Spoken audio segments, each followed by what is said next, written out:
SMU has a football team that is still in the making of being built into what Rhett Lashley and his staff want it to be for the 2024 season. Don't get me wrong. But they also have a lot of players that are stepping up into new roles or taking bigger leaps this spring, which we'll mention. But I do want to say, just physically, I feel like we've seen some guys take some steps forward.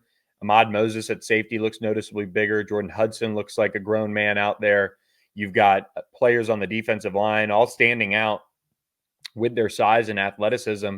And I'll say this, if there's a position that is going through the most shuffling, it's probably the offensive line. You lost Marcus Bryant, Branson Hickman, Hiron White. Logan Parr is out for the spring, recovering from an injury, as is Ben Sparks. So there is a lot of tinkering going on in Garen Justice's unit. And of course, we haven't seen them in pads yet. So when it comes to trying to identify who's winning the spring, who's needs some more work, that is still to come as they'll get in full pads here very soon, especially in the next week before they go on spring break. SMU physically, though, I really like what they did with the defensive line. It's noticeably bigger. And we talked about that going into spring ball with our preview podcast earlier this week on the defensive side. But just watching the defensive line, the defensive tackles go through practice under Calvin Thibodeau and Sam Dunham working with the edges, this is a group that has size and is ready for the ACC. And a reminder that they don't have Blake Burris, the Texas Tech transfer, just yet, who will be joining the team this summer. And he is all of 300 pounds, 6'4"-ish. So you'll add even more size. And of course, they'll still be active in the transfer portal in all likelihood at that spot. On the offensive line, they do need to add depth and talent competition to that group.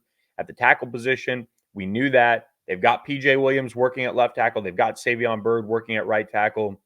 They've got Justin Osborne trying his hand at center. And they have some competition with younger guys needing to step up in that group. So that's probably one of the more intriguing groups right now, because it is a group that is missing some faces like Logan Parr and Ben Sparks that they'll have available in fall camp, but also they're doing some shuffling. I think watching this wide receiver group, they look a little bit more motivated to be a group that finds somebody to step up. And for whatever reason, last year, it was a large group of receivers that saw time, saw action, and saw opportunities, but we didn't see one become wide receiver one. I've seen flashes early in spring practice from some of those players that you would want to see take the next step forward.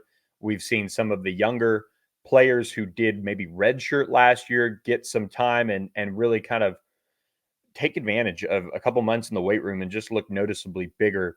So there is a lot of growth on this football team so far.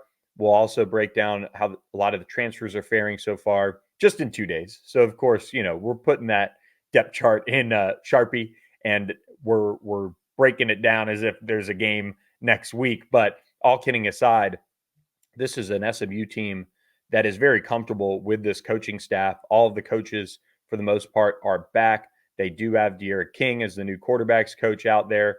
And Sam Dunham has moved up into that edge role full-time as far as an on-field staffer, getting his first opportunity to be an assistant coach. So some minor tweaks, but you can tell this is a team that is very comfortable with Rhett Lashley, what they want, and they know how to practice. So the early going of spring ball is about as expected for the most part, but also some things to talk about as we get underway with spring practice for SMU.